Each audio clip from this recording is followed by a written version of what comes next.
கொஞ்சம் சுயநலமா இருங்க. டெய்லி தோசை சுடும் போது லாஸ்டா 2 தோசை சுடுறதுக்கு சோம்பேறித்தனப்பட்டுட்டு ஒரே தோசையா முந்தையா சுட்டு சாப்பிட்றத விட்டுட்டு முருகலா 3 தோசை சுட்டு சாப்பிட்டுக்கலாம். அதுக்கு பெரிய குற்ற உணர்வு ஒன்றும் தேவையில்லை.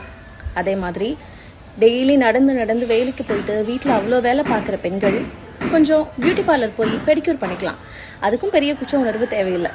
வேலைக்கு போகிற பெண்களா எல்லா காசையும் கொண்டு வந்து வீட்டுக்கும் குடும்பத்துக்கும் குழந்தைக்குமே கொடுக்கணும்னு அவசியம் இல்லை. உங்களுக்காக ஒரு நல்ல சுடிதார் எடுத்துக்கோங்க, நல்ல சாரீ எடுத்துக்கோங்க, ஒரு நல்ல மேக்கப் ப்ராடக்ட் வாங்கிக்கோங்க. அதுக்கு கில்ட் ஆகணும்னு அவசியம் ஒன்றும் இல்லை. இன்னொரு கில்ட் இல்லாமல் எடுக்க வேண்டிய ஒரு விஷயம் இருக்குது. என்ன தெரியுமா? ரெஸ்ட் அப்படிங்கிறது எல்லா ஜீவராசிகளுக்கும் இருக்கக்கூடிய உரிமை. நீங்கள் மதியானம் கொஞ்ச நேரம் தூங்குறதுக்காகவோ இல்லை காலையில் கொஞ்சம் லேட்டாக எந்திரிக்கிறதுக்காகவோ கில்ட் ஆகணும்னு எந்த அவசியமும் இல்லை. குடும்பத்தை பார்க்கறது, புருஷனை பார்க்கறது, குழந்தைய பார்க்கறது, அண்ணனை பார்க்கறது, தம்பியை பார்க்கறது, தங்கச்சியை பார்க்கறது இப்படின்னு நிறைய ரெஸ்பான்சிபிலிட்டி நமக்கு இருக்க தான் செய்யும்.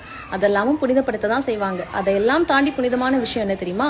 உங்களுக்கு நீங்கள் சாட்டிஸ்ஃபைடாக ஒரு வாழ்க்கை வாழ்றது. அந்த வாழ்க்கை